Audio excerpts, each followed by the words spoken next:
Throughout history, the Olympic Games have stood as one of humanity's greatest tests of endurance. Champions were crowned, records were broken, and millions witnessed moments that would become part of sporting history. But no Olympic marathon was as chaotic as the one held in St. Louis in 1904. Because during this single race, one athlete traveled miles in an automobile. Another relied on rat poison to boost his performance. One runner stopped to eat rotten apples from the side of the road and became violently ill. Two competitors were chased off the course by wild dogs, and another collapsed at the finish line, barely clinging to life. None of these stories are myths. Every one of them happened on the very same day. This is the true story of the 1904 Olympic Marathon. It was the year 1904. The city of St. Louis, Missouri, was preparing to host one of the biggest sporting events in the world. For the first time in history, the Olympic Games were being held on the American continent. Yet, despite its historic significance, the event failed to attract the attention many had expected. At the same time, St. Louis was hosting the massive Louisiana Purchase Exposition, a World's Fair that drew millions of visitors. Compared to the fair, the Olympic Games became little more than a side attraction. Many European athletes chose not to make the long and expensive journey across the Atlantic. As a result, only 32 runners stood at the starting line of the marathon. None of them knew they were about to become part of one of the strangest chapters in Olympic history. Even before the race began, the organization was surrounded by controversy.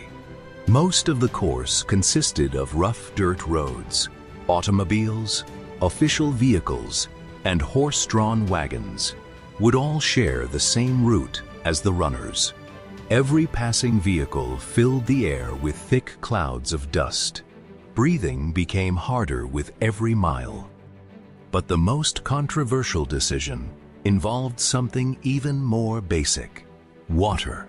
Only a handful of water stations had been placed along the entire course. Some physicians of the era believed that limiting water intake could improve endurance. Today we know that belief was completely wrong.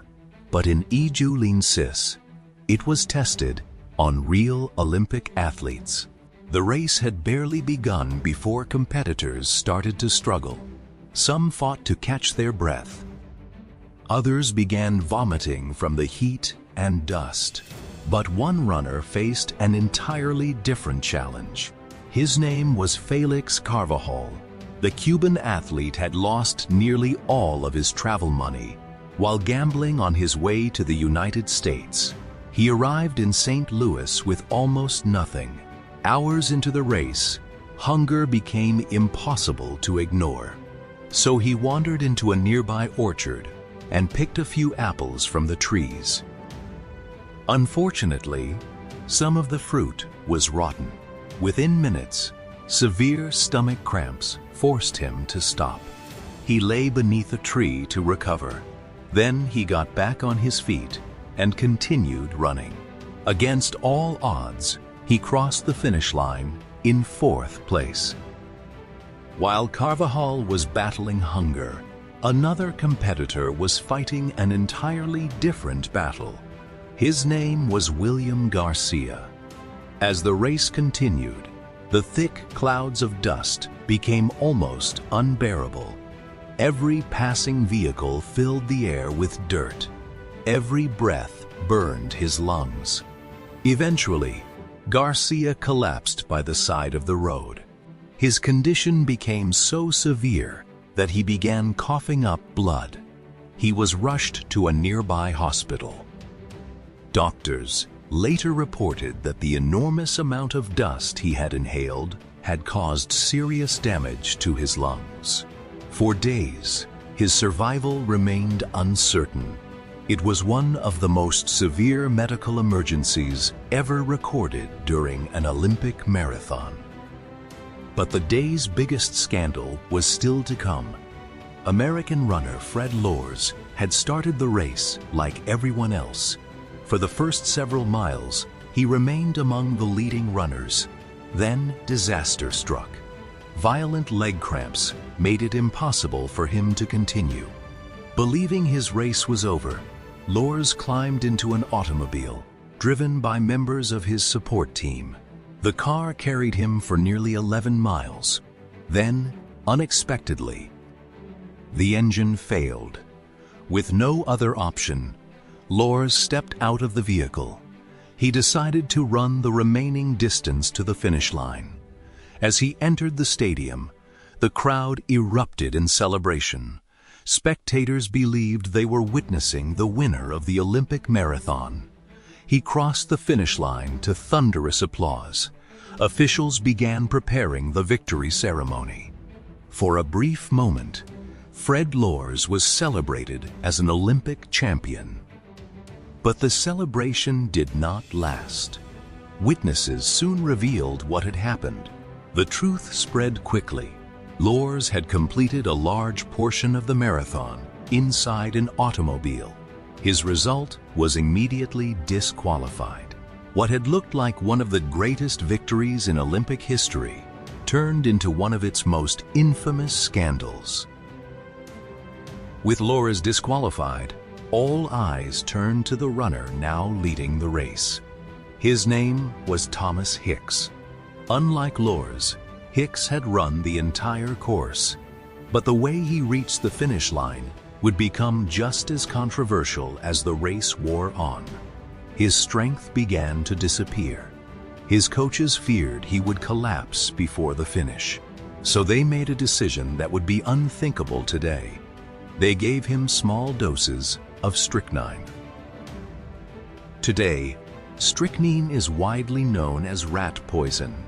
But at the beginning of the 20th century, some believed that tiny amounts could stimulate the nervous system and improve athletic performance. To keep him going, his team also gave him raw eggs and small amounts of brandy. By modern standards, it would clearly be considered doping. But in Ejolene Sis, there were no rules prohibiting it. As the final miles approached, Thomas Hicks was no longer running on strength alone.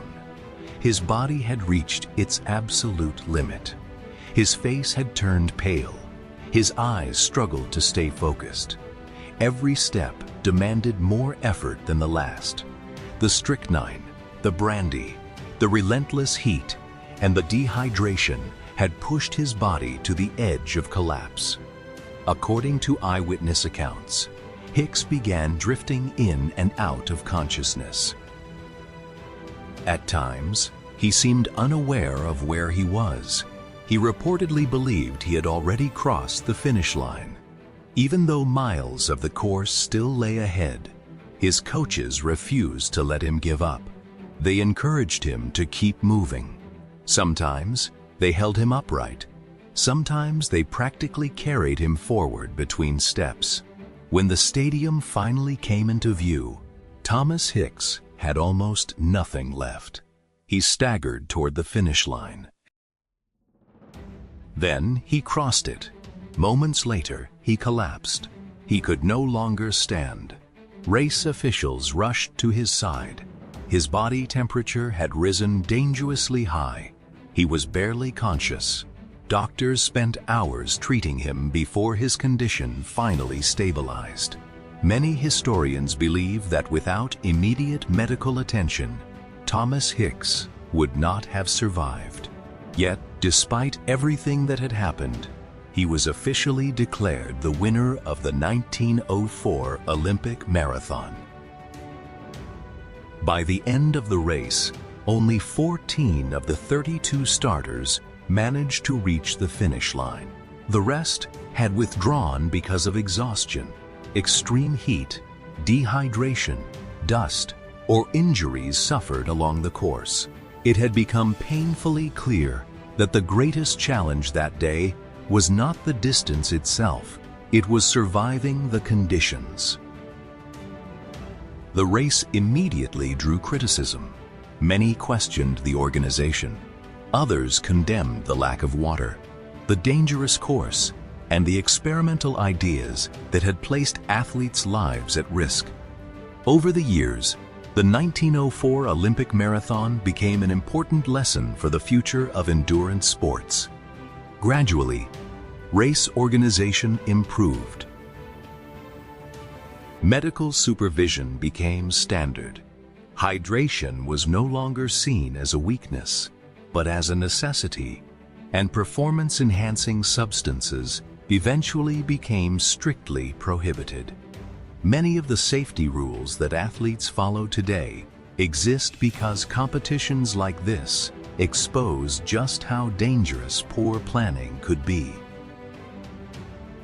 More than a century has passed since that extraordinary day in St. Louis. Olympic records have been broken.